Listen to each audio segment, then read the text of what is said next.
Yeah, man. Back again, season 2, BlueCheese Clothing TV, Cheese and More podcast, season 2, episode 1, with none other than a very old school brethren, man like Jack Atherton. World famous drummer? What? Like, I don't even, what should I call it? How do I tell people of your greatness and what you have been doing for the last... Jobbin Drummer, mate. That's how I describe myself. Jobbin Drummer. There we go. I like that one still. Let's get into it. Bruv, thank you for coming. Pleasure, man. Massive appreciate it. Mate, great to see you, mate. Always... Like is like a debonair, dapper guy, literally like one of the dopest people you will meet. He's like a ninja assassin because you wouldn't know, bruv, how dope this guy is and how much time he does not spend in the UK. But we'll get into that later on. Let's start from the beginning. Yes. Where did you grow up? Man, I came to Notts when I was 5. Okay, I didn't know that. Yeah. So... you know, I was born in Cambridge, moved around a bit, but shit started happening when I was like, came to Notts. Yeah. So, you know, I always say I'm from Notts, even though it was when I was 5.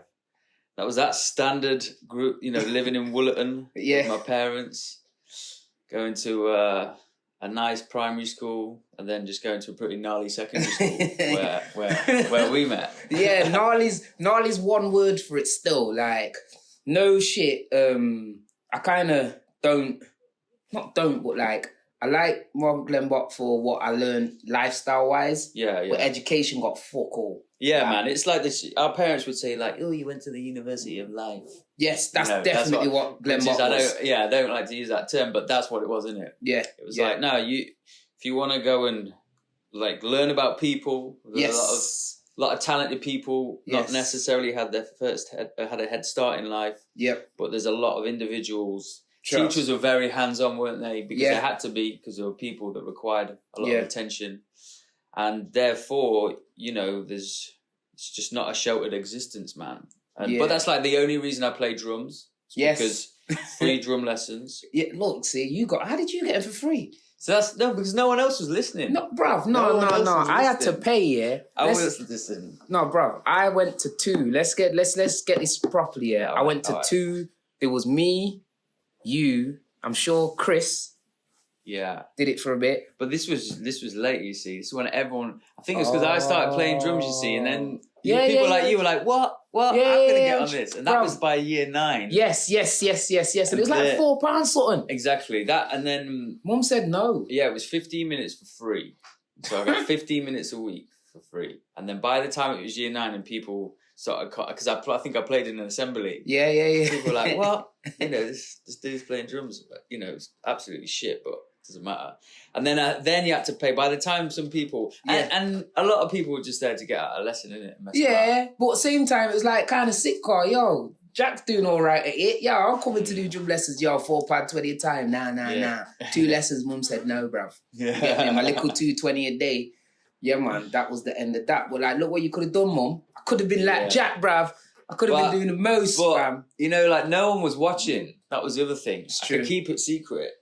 So, because no one was watching, and because I didn't show any obvious desire to do it as like a career, it's always that, I think that helped, because you get to like 16, you go to college or whatever, and then you the talents that you have growing up, everyone around you is like, you know, you're going to be this. So I was like, I used to draw, like, and everyone's like, you're going to do drawing. And I get to college and then break out of secondary school, like you break out and you realize, I've got all this independence, and I can kind of be who I want to be, and like no one's going to tell me off if I don't go to college. And then suddenly I'm old enough to go out, I'm old enough to do whatever, and then you start discovering things like, you know, whatever, alcohol, and you start discovering, like, you know, you start fresh, new social group, new ladies, all of that stuff.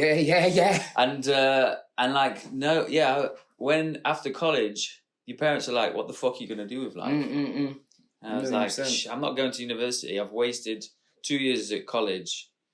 And that school, we didn't learn any discipline. No. Zero discipline. So then it's like, by that time, it's 7 years of just being lazy and like not really working. Getting all this other shit down.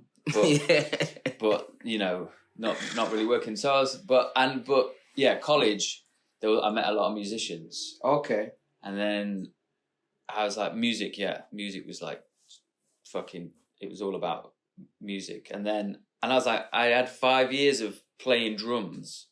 So in the college years, in the 2 years, I applied myself. And then in 2 years, just practicing a lot, starting to play in bands. I went like that. Yeah. Just got better. And my parents are like, are you going to university? I'm like, no. They're like, what are you going to do? I'm like, I'm going to play drums. And they're like, what? Why? You don't practice, whatever. I'm like, now I'm going to practice. I'm like, I fucking figured it out. I'm gonna do that. I don't want a job. Yeah. Because that's the other thing. You go to college at 16, you have to get a job in it to get some money. So I worked at Toys R Us. And I was like, I ain't having a job. I'm not cut out for working. So musician, drummer was like, I can be my own boss. I can do whatever and not have a fucking shitty job. Not work 9 to 5. Yeah. So the first thing that happened was my drum teacher gave me some students. Okay. He said, all right, he said, become a drum teacher. Here's a student. Yeah. Like, teach him, see how you do. How many did you have at first? I had 2. He gave me 2. Yeah. And then a year later, I had 30. Wow. And then, like, when I was doing about 40 hours a week after 2 or 3 years. So I was then I was a drum teacher with all of that, but obviously wanted to play more. So when I had the confidence to start accepting some gigs, I started to accept some gigs. So like I got an amateur theatre production of Fame the musical. Okay. Same shit. Grease, Fame. Yeah, no, but Fame's like, I wanna live. Yeah. And then Grease Lightning. Do you have the shiny puffer jacket on? Grease Lightning. I'm in the pit. Oh. But it's like, it's Grantham as well, man. So it ain't. but it's so, first kind of paid professional gig where you're reading theatre. Yeah. And then I was like, oh, okay, cool. How many times a week was it? It was 1 week. And it's a classic first gig where the dude came in, drummers. He was like, he came into the music shop where I was teaching. He said, the drummer's been sacked or whatever. There's this theatre production, 2 days time. We need a drummer that can like read music. And he's got 1 rehearsal and then he's going to do it for the rest of the week. And then I did it and whatever. So it's like typical throwing in at the deep end. You're like, you're nervous. You come out of it. You're like, cool, man, I can do this. So I started taking other gigs. Covers, that was the scene. Like I didn't want to be in a band at that time because I was like studying drums, studying different genres. Like, I was like a student of the drums. So harder work was not really the cooler work. The harder work was like reading theatre dots. Yeah. Or like playing jazz with people in the Nottingham City area that were my peers. But that's dope shit though. Yeah, so no one's listening. You're in a little bar, people eating their food, but you're like fucking you think you're getting better. So then the gigs were taken over and the teaching kind of relaxed a little bit. Yeah. For I don't want these snotty teenagers. Fuck off.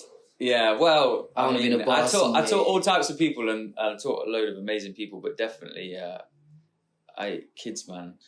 If a kid wasn't great at drums, man, I wasn't. Yeah, I wasn't going to teach them.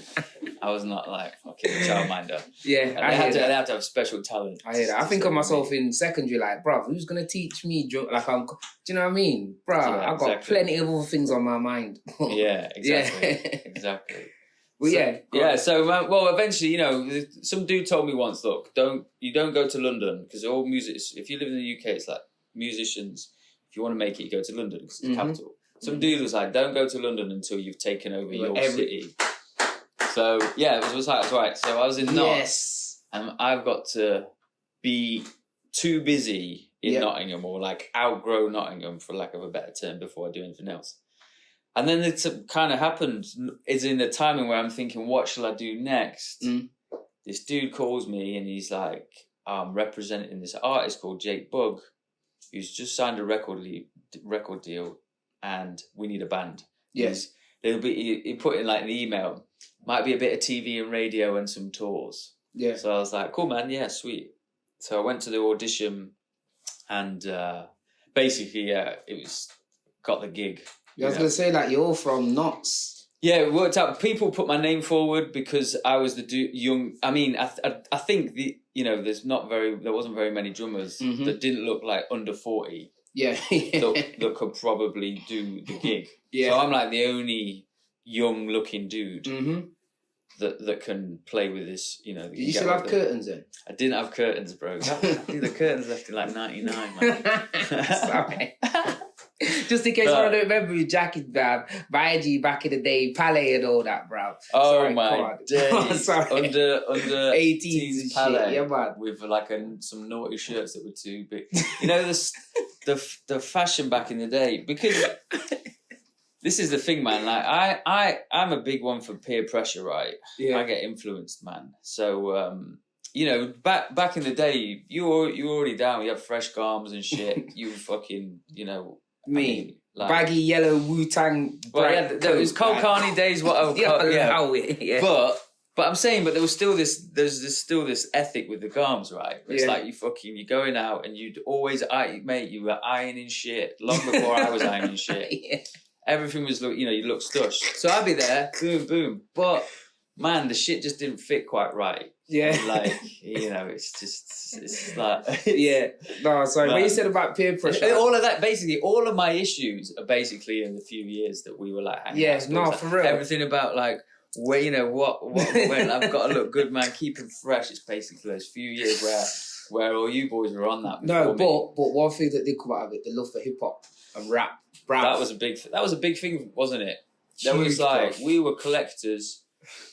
Because it was that 97 period. It was the crack period of rap, wasn't it? Yes. We had the 94 to 97. That just rap great, took over, man. Great era. So we were Biggie, Tupac. We were CD selected this Virgin Nature everywhere searching. Yeah, that was what I spent money on. Because I had scraped money together. I remember falling out with Scott because he brought the Tracy Lee album before me, and I wasn't happy, bro. I just was not happy, fam. Like, you don't fucking know if it was everywhere for me, bro. You fucking gonna got the album without me. Yeah, I was pissed. But yeah, man, that was amazing. That's fun memories, isn't it? The music in that time, and just sick. Being it was, and it was just off the back of fucking Biggie's death. Yes. And it was when Puffy was doing, it was like, in hindsight, he kind of was he was bastardized. He was making gangster rap, pop rap. So we had that sound. In hindsight, we were like 13. So we were like, yeah, this is cool, man. Like buying Jay-Z's second album, even though, it was pretty dog shit. Yeah. The first one in hindsight. But at the time, you're like, yeah. And everyone's got the shiny suits. So in one aspect, we were kind of in the wrong time. Yes. But that was our time, so we were totally on board with Nace's album and fucking The Firm and all of that. I love it, bro. I love it. But, sorry, back to where we were. You got the call. Got the call. Essentially, I went to the audition. I was like, I got this. I think I've got this. The bass player in the audition is the bass player that plays with him. Yep. Tom Robertson. So the manager kind of knew what he was doing. So we go in this audition. It's a comfortable audition. Play it. Yeah, cool. Come back for one more. Do it. Boom, you got the gig. Sick. Everything after that. Bit of a blur? Yeah, well, we did like 3 years. I don't know how far you want me to go into it. I'll wait to go. Well, basically, when I saw you in 2011... Yeah, that was 12. At Boardmasters. At Boardmasters. That was 12, yeah. Right, 2012 at Boardmasters. Yeah. And you was like, from then, you're going on tour for 3 years. Yeah, and it didn't make sense to me. Like, bruv, I've rock up, see my old school G at the fest. He's like, I'm on stage later on with Jake Bug. I'll grab some bits, man. Yeah. I'll grab this top, grab me, which is, I've still got the epical picture what I still use for promo. My like Jake Bug and Head Sheeran. I was just a Head Sheeran. I'm getting old and black. Bruv, Head Sheeran. Head Sheeran is better than Ed Sheeran. Chaz. Head Sheeran from now on. Yeah. But no, holding the piece of cheese and it was like rotted. I had organised, they still asked me, how the fuck did you get that cheese? The people at the thing, and like, bruv. And they were saying, we booked Jake Bug in the daytime. We didn't even know what was going to happen after that. It's like, bruv, you didn't know, did you?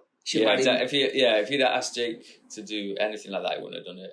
Like, I'm sure that anyone at that festival, anyone that's organising that festival, they will always ask Jake to do something, and he'd be like, "Nah, I'm just playing." So if they see him with a photo backstage Yeah. some of your merchandise. Like, how the fuck? But did you get to do that? yeah, bro. It's the same thing still to this year. Yeah. But no, that was sick. But when I was talking to you then, you said you're going on tour for 3 years, and that didn't make sense to me until I had saw and watched and followed you on the socials from then on. But even before that, you was the first person to wear cheese in Tokyo. Yeah, I think I went to New York, didn't I? I wore some in New York. I went for my drum teacher's memorial. Yes.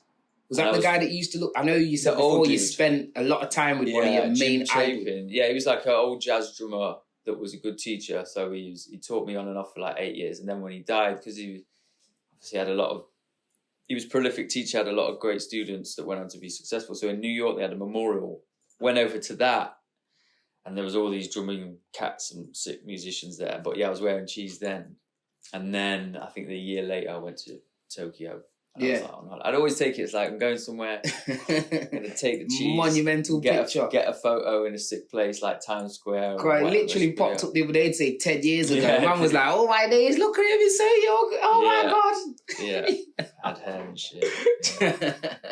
Yeah, man. That was...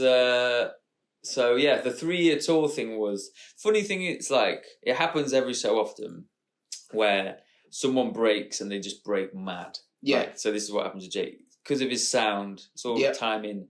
He's got this honest approach to music. He loves what he loves, and then the industry goes, "Whoa, that sound is fucking gonna sell," and the timing's right. So you just get swept up, and then sell a load of records. Big hits, and then they put you out on the road, innit? You got to do all the continents.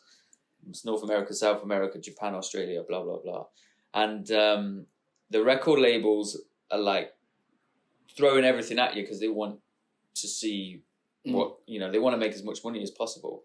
So we went out on tour and did everything and just had this wild time. But Jake personally definitely didn't. He was like, "Nah, I'm just more about the music without sounding like a cliche." Because fame sells records, right? So if you want to be famous, if you want to have like, I don't know, if you want to be walking in Soho with a monkey on a leash and have some like model bird all the time, then that sells records. And if you want to do like the Keith Lemon panel show or whatever all the time and do articles, that's going to sell records. But there's some dudes who just do the music. Yeah, they're not, the fame thing is like a byproduct. A bit of the circuit that I don't see him on. With, like you just said, the Keith Lemon panel, this thing, this morning, GMTV, Nah, you'll see him playing live at the end of Jonathan Ross. You'll see him playing live at Thingy, but not coming to... Do you know what I mean? Yeah. So he got loads of connections because everyone respected his integrity. Yeah. But after a couple of years, it was clear that, this is where he's going to sit in the industry. And, we then went on to just being like a year and a half on of touring. He'd do a campaign with a new album and go away. After that, it's just the first few years was chaos. A lot of people start working with different artists. Yep. That didn't really happen with me. Yeah, I did a few other bits. Kind of just stayed really busy with Jake. Yeah.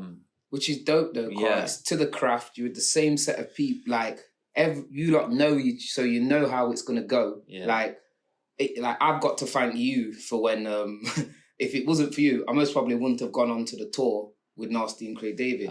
You convinced me to go. That day when we went for something to eat, and you told me some amazing stories, what we're not going to repeat.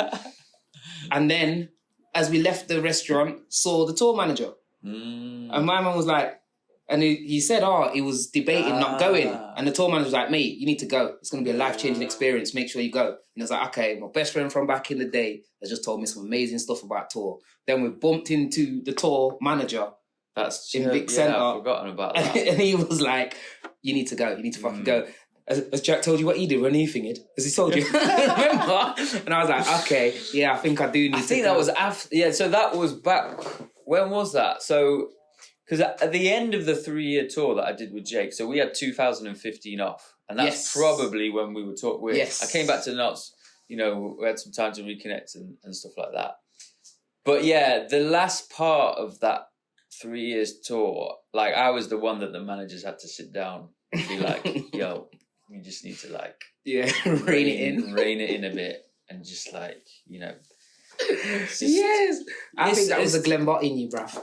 Dude, I'm a sociable person. I suppose I'm a bit of an extrovert as well. So, and I like having friends. Yeah. So, after 3 years and you got your respective people in various cities around the world that you're starting to call family, and some of them, whatever trade they're in, they could be in various trades. Yes, and but they're still friends. And you always look out for each other. Yeah. Yo, I'm in New York. I can find you. I mean, the thing is, if you find yourself in Vegas for a few days and you got like a very nice penthouse hotel to stay in, I mean, you're not gonna do. Yeah. You're gonna enjoy yourself, aren't you? Yeah, you're gonna do the hangover. Waste. That's it. Yeah, you're not gonna waste time. You're gonna create some memories. Stop. Yeah. The hangover, bruv. It's like you got a penthouse. You're over there in Vegas. Strongly recommend you recreate every scene from the hangover.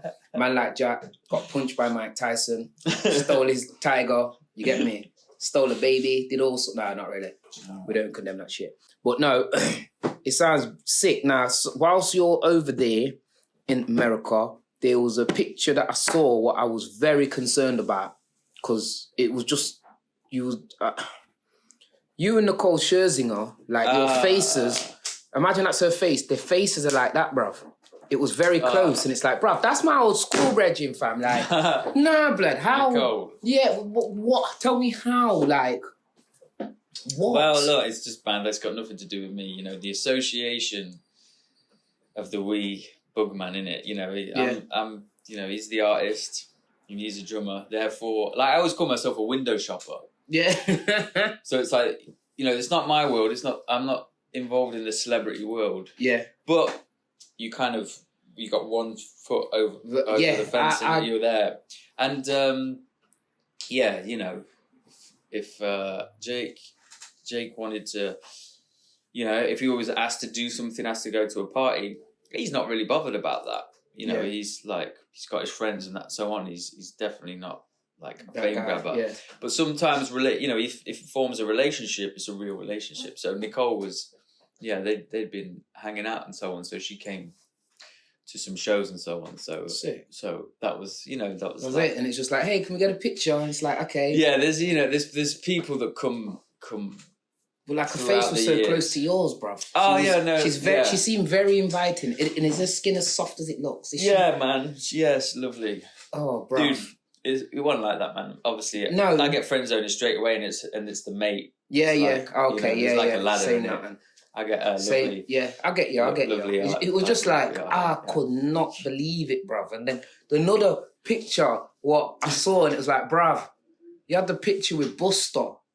And when you message man saying, bruv, I told him about when disaster strikes, I'm like, you told Buster my name? Oh my God. I was telling him, That was funny. That was a mad night because that was going to Aaron Paul's house from Breaking Bad. Yeah. And Jake playing his birthday party. Yeah. And so we're there.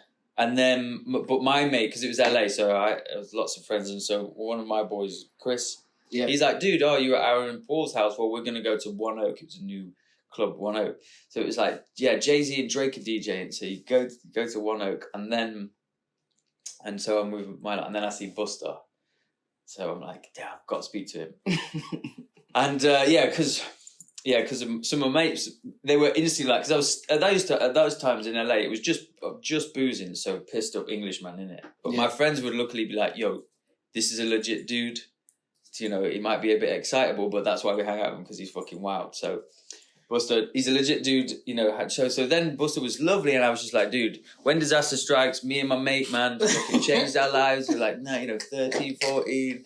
It's like, boom, boom, and he's just super nice guy. Like, no, that was literally, and you had my top on as well, bro. Yeah, I did. I love that top, man. I could not believe that, bro. Honestly, that was like, what? That was when we was trying to make us smarter. It was like a shirt with no collars, few buttons. Like, it's a great top, that. Bruv, that honestly, like, it's a memory and something that stays with me. That bruv, my Bridget is there with Buster. Told him about our childhood and what the music did and all sorts, fam. Oh, I love that, bro. Yeah, and then after that, I went to Drake's house that night. Yeah. Yeah. So Drake was having a party, and so we were there. And was Drake DJing? Drake was it was probably a house, in hindsight, a house that the record label have for him that he just holds parties at. He was there with his boys. I didn't speak to him. My mate did. Yeah. I was on one.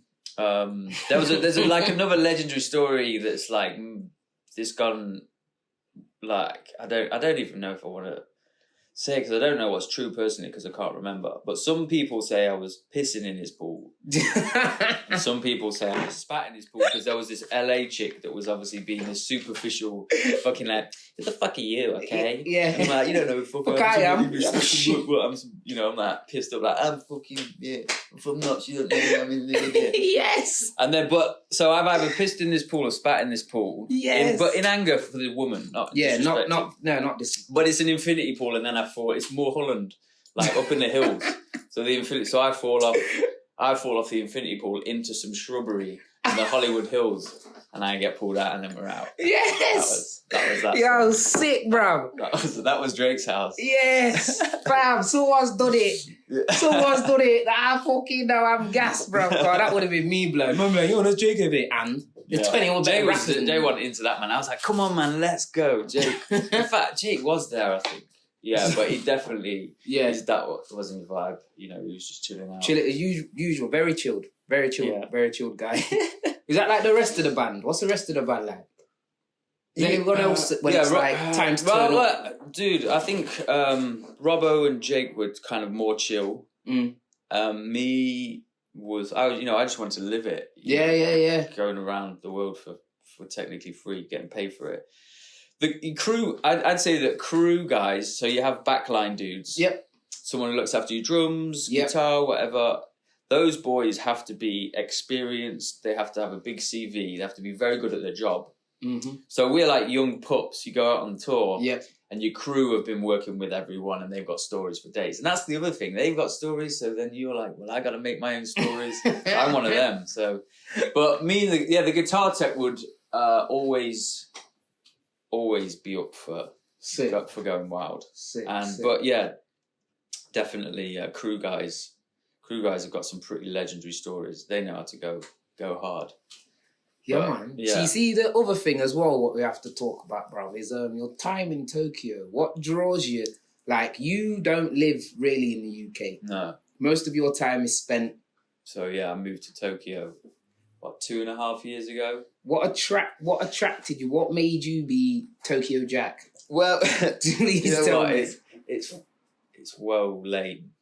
Essentially, it's well lame. I was like, when I was talking about those college days, needing something to do in life, and wanting to play drums, I needed to practice like hours every day to get to be good. Yeah. So I've got the inspiration, but as I say, I'm lazy. Yep. And I kind of blame the fact that we never had to work at school. No. You didn't have to do homework. You know, and so after that fact, if responsibility, you kind of just shun it. It's like, So I need to find some discipline. So I started to find discipline in reading some books about Japanese culture and shit.